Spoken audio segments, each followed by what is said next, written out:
Assalamualaikum warahmatullahi wabarakatuh. Nama saya Tarisa Sawasafana. Hari ini saya akan menjelaskan tentang sejarah akuntansi.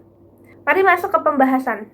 Sejarah akuntansi dimulai pada tahun 1494 pada saat Luca Paciolo menerbitkan bukunya yang berjudul Summa de Arithmetica Proportioni et Proportionita. Dalam salah satu babnya dijelaskan bahwa cara-cara pembukuan berdasarkan catatan berpasangan atau double bookkeeping. Di Indonesia, sejarah akuntansi dimulai pada tahun 1642 atau pada zaman VOC. Sistem akuntansi yang dipakai adalah sistem akuntansi Belanda yang merujuk pada buku Luca Paciolo. Pada era Orde Baru, sistem yang dipakai adalah sistem akuntansi Amerika karena banyaknya investor yang datang ke Indonesia.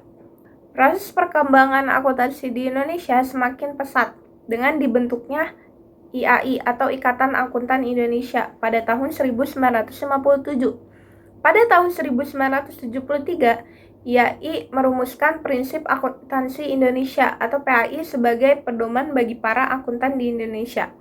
Pada 1 Oktober 1994, IAI melakukan revisi total dan PAI diubah menjadi Standar Akuntansi Keuangan atau SAK. Standar Akuntansi Keuangan berisi 59 pernyataan Standar Akuntansi Keuangan atau PSAK ditambah dengan PSAK 101 sampai 106 untuk akuntansi syariah dan 7 interpretasi Standar Akuntansi Keuangan atau ISAK. Sekian yang bisa saya sampaikan. Mari kita lanjut ke materi berikutnya. Apa sih pengertian dan manfaat akuntansi? Bagaimana? Sudah paham kan tentang sejarah akuntansi yang sudah dijelaskan oleh Tarisha barusan?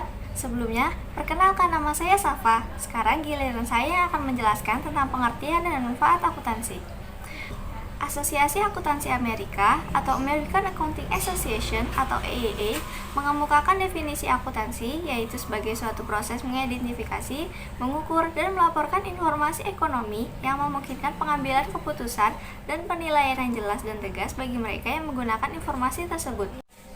Manfaat akuntansi yang pertama yaitu menyediakan informasi keuangan untuk dasar keputusan manajerial. Misalnya, ketika dihadapkan dengan permintaan produk yang tinggi, perusahaan dapat melihat perhitungan akuntansi terlebih dahulu. Apabila pemasukan perusahaan tinggi dan cash flow berjalan dengan lancar, pembelian aset untuk meningkatkan produksi dirasa memungkinkan. Sebaliknya, jika pemasukan perusahaan tengah menurun dan cash flow berjalan dengan lamban, pembelian aset akan dirasa tidak memungkinkan. Manfaat akuntansi yang kedua yaitu sebagai informasi atau laporan kepada pihak eksternal. Pihak eksternal seperti investor dan pemegang saham memerlukan informasi laporan keuangan untuk menilai kinerja perusahaan dan manajemen. Hal ini memungkinkan pihak eksternal untuk melacak perkembangan dan aktivitas perusahaan. Manfaat akuntansi yang ketiga yaitu sebagai alat pengontrol dan pengendali keuangan. Dengan mengetahui apakah keuntungan mengalami peningkatan atau penurunan dan jumlah saldo yang ada pada saat ini, perusahaan dapat mengontrol biaya pengeluaran dan menyusun rencana demi tercapainya tujuan perusahaan.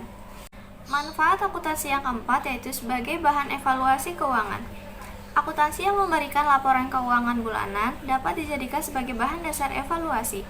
Dari laporan keuangan tersebut dapat terlihat strategi pemasaran apa yang menghasilkan, pengeluaran mana yang memberikan nilai tambah pada perusahaan, dan pengeluaran mana yang kurang bernilai. Manfaat akuntansi yang kelima yaitu sebagai bahan dasar dalam pengalokasian sumber daya. Pengalokasian dana yang tepat nantinya akan menghasilkan keuntungan yang besar bagi perusahaan. Bagaimana? Sudah jelas kan tentang pengertian dan manfaat akuntansi? Simak penjelasan selanjutnya ya. Assalamualaikum warahmatullahi wabarakatuh. Nama saya Zalfanini Putri. Saya di sini akan membahas bidang-bidang akuntansi. Mari kita masuk ke pembahasannya. Pertama, dari bidang-bidang akuntansi itu ada akuntansi keuangan atau financial accounting. Adalah bidang akuntansi yang memiliki kegiatan seperti mencatat semua kegiatan finansial yang berkaitan dengan akuntansi atau yang sudah dikhususkan untuk memproses pencatatan ekonomi secara keseluruhan. Tujuan utama dari bidang akuntansi keuangan atau financial accounting adalah untuk menyajikan suatu data dari semua transaksi keuangan yang terjadi pada suatu periode tertentu pada perusahaan dan membuat suatu laporan keuangan atau finance statement. Yang kedua dari bidang akuntansi itu ada akuntansi pemeriksaan atau auditing. Adalah bidang akuntansi yang memiliki tugas untuk melaksanakan kegiatan pemeriksaan dari hasil yang telah dicatat dari laporan keuangan dari suatu badan. Yang ketiga, ada akuntansi manajemen atau manajemen accounting. Adalah salah satu bidang akuntansi yang memiliki tujuan untuk memberikan suatu informasi yang berkaitan kepada manajemen dan menjalankan suatu usahanya. Yang keempat, ada akuntansi biaya atau cost accounting. Adalah salah satu bidang akuntansi yang memiliki tugas untuk mencatat serta menghitung dan menganalisis dari suatu data yang ada pada perusahaan industri yang dalam usahanya menentukan berapa besar dari harga pokok produksi dari suatu barang atau dari suatu produk. Yang kelima ada akuntansi perpajakan. Akuntansi perpajakan adalah bagian yang akan mempersiapkan data yang akan digunakan untuk perhitungan pajak suatu perusahaan. Keenam, ada peranggaran atau budgeting. Adalah bidang dari akuntansi yang akan melakukan suatu kegiatan dengan cara menyusun suatu anggaran, baik dari anggaran pendapatan maupun anggaran dari biaya dasar. Yang ketujuh, ada akuntansi pemerintahan atau governmental accounting.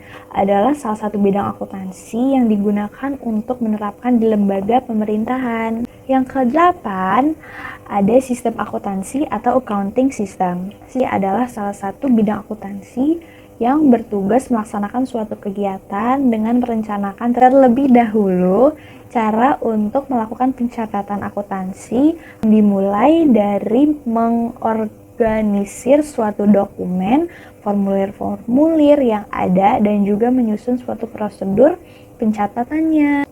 Yang kesembilan, ada akuntansi pendidikan atau education accounting. Adalah salah satu bidang akuntansi yang memiliki bidang khusus, yaitu yang akan diarahkan di bidang pendidikan. 10. Ada akuntansi internasional atau international accounting. Adalah salah satu bagian yang akan mencakup suatu masalah-masalah yang sedang terjadi dalam suatu transaksi perdagangan internasional atau lintas negara yang sering terjadi di perusahaan-perusahaan yang sudah multinasional. Yang terakhir, ada akuntansi sosial atau social accounting. Adalah salah satu dari bidang akuntansi yang memiliki kegiatan untuk pengarahan suatu masalah yang sering terjadi di masyarakat. Nah, itu dia yang tadi aku bahas adalah bidang-bidang akuntansi. Sekian dari aku, kurang lebihnya mohon maaf. Langsung aja kita ke materi berikutnya ya. Assalamualaikum warahmatullahi wabarakatuh. Saya Sekar Ayu Oliharatu Putri dari kelas 12 IPS 3. Di sini saya ingin menjelaskan peran-peran akuntan. Nah, peran-peran akuntan itu bisa dibagi menjadi 4 peran. Nah, peran yang pertama itu akuntan internal, kedua akuntan publik, ketiga yaitu akuntan pemerintah, dan yang keempat itu akuntan pendidik. Nah, dimulai dari yang pertama itu akuntan internal. Akuntan internal ini adalah akuntan manajemen atau akuntan perusahaan. Akuntan internal biasanya bekerja di suatu perusahaan atau organisasi yang tugasnya adalah untuk mencatat setiap transaksi keuangan dan menyusun laporan keuangan perusahaan. Nah, yang kedua itu akuntan publik. Akuntan publik adalah akuntan yang memperoleh izin dari Menteri Keuangan untuk memberikan jasa akuntan publik dan wajib menjadi anggota Institut Akuntan Publik Indonesia atau IAPI. Nah, biasanya profesi akuntan publik ini bersifat independen atau tanpa terikat tetap dengan perusahaan-perusahaan yang lainnya. Yang ketiga itu akuntan pemerintah.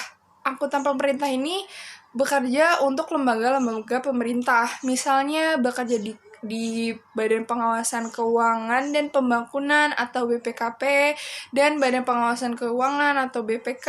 Dan tugas utamanya adalah melaporkan atau menyusun laporan keuangan pemerintah atau bisa juga mengaudit setiap institusi-institusi pemerintah di berbagai tingkat pemerintahan. Nah, yang terakhir itu ada angkutan pendidik.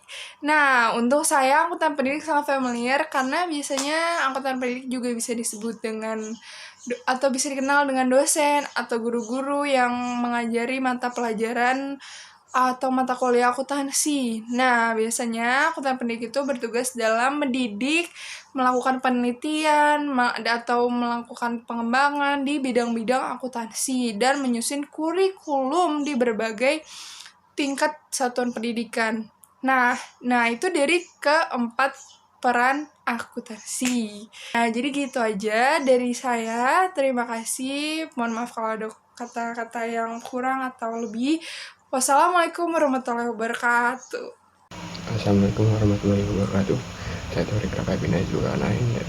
Di sini saya akan menjelaskan etika profesi akuntan. Etika akuntansi. Akuntansi adalah salah satu profesi yang menerapkan etika sebagai penilaian etika.